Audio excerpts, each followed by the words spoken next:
Give me the book of Psalms, chapter 83. Psalms chapter 83 and verse 2.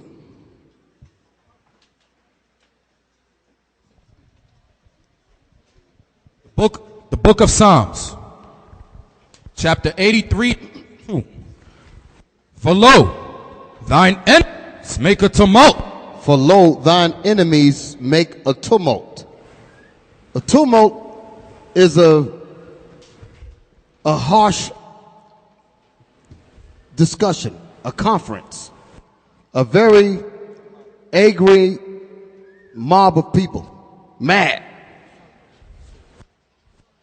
They make a tumult. A tumultuous thing is going on among the enemies of Israel. Okay? Read. And they that hate thee. And they that hate the nation of Israel. Who hates the nation of Israel? All nations. You read about that in the book of Matthew. Okay? And ye shall be hated of all the nations. So that's who's hating us.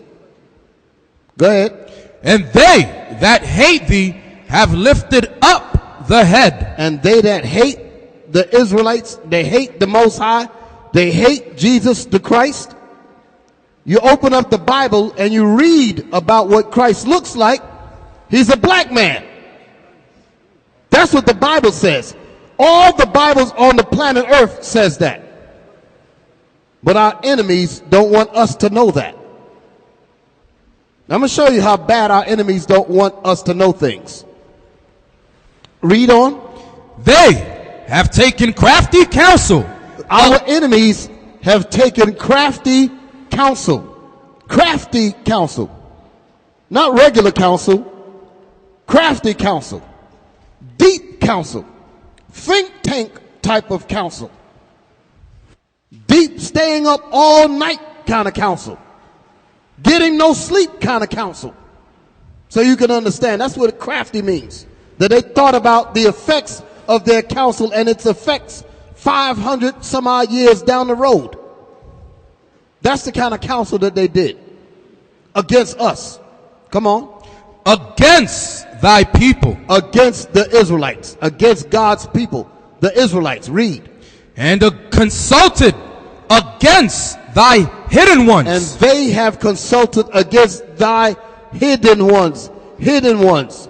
Because we are not known in the earth unless we put it out there. Because the churches are not going to tell you. The churches are not going to tell the world that you're God's people. Can I get a witness? Ain't no religion, no educational program in school, history, nothing is going to tell the world that you're the children of the Most High. None of them doing that. So we're the hidden ones, and we're the only ones that's going to make it unhidden. Y'all follow me? They have consulted together with one consent, and they gave crafty counsel. Let me give you an example of crafty counsel. Abiel, give me the thing with the book. Give me the thing with the book. I'm going to show you. Just put it up there. Isaac, continue reading. Verse 4. They have said, come and let us cut them off from being a nation. That's what they need to do. They need to cut us off from being a nation. Because that's what the whole thing is about. As long as we are out, as long as we act like Negroes, pay attention. Pay attention. I'll deal with this. I just want them to put it up there. Stay with me. As long as we call ourselves Negroes, call ourselves West Indian, Haitian, Puerto Ricans, Dominicans, Cubans, the nation, our enemies love that. Because that's a divided people. But once we begin to realize that we are the Israelites of one nation, our enemies get mad. I'm going to show you how mad they get. I'm going to show you the extensive thought put into their anger to prevent you from waking up and realizing that you're a nation. Read it again, verse 4. They have said, come and let us cut them off from being a nation. They have said, come and let us, all the nations together, let us cut them off from being a nation of people. That's your history. This is what happened to us. Read. That the name of Israel may be no more in remembrance. So do they want us to know that we're the Israelites?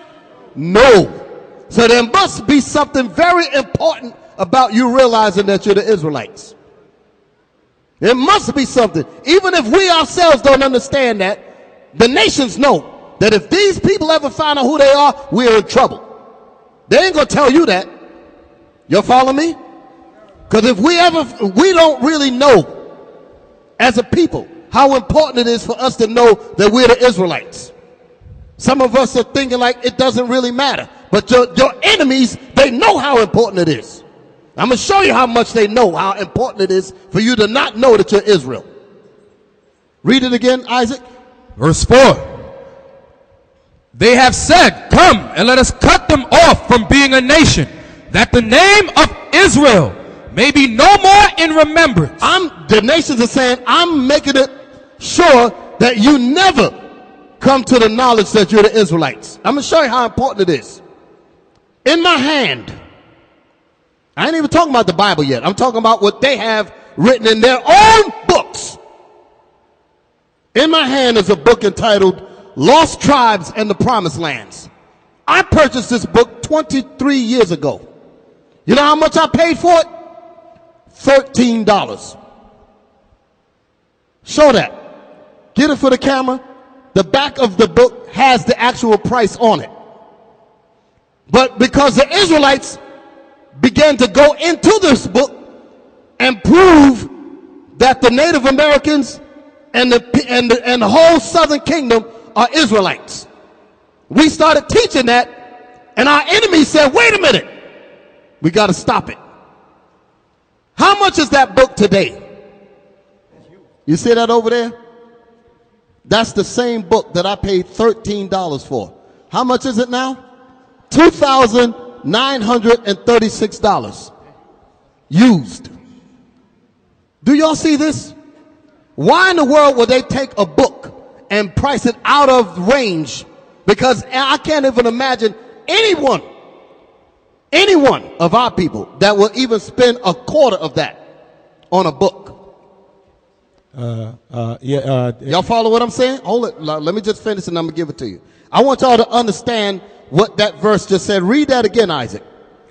Verse 4. They have said, come and let us cut them off from being a nation, that the name of Israel may be no more in remembrance. That the name of Israel may be out of your reach. You finding out about who you are out of your reach. Now that's just dealing with books. They've also done the same thing when it comes to the Bible. Because the real teachings about the Bible, they're against that. Because as the Israelites come out and really teach this book in its proper form, your enemy's going to have a problem with that. I just proved it. Y'all just saw that. Because Negroes didn't jack the price up. Your enemies jacked the price up. All praises to the Most High and His Son, Jesus the Christ.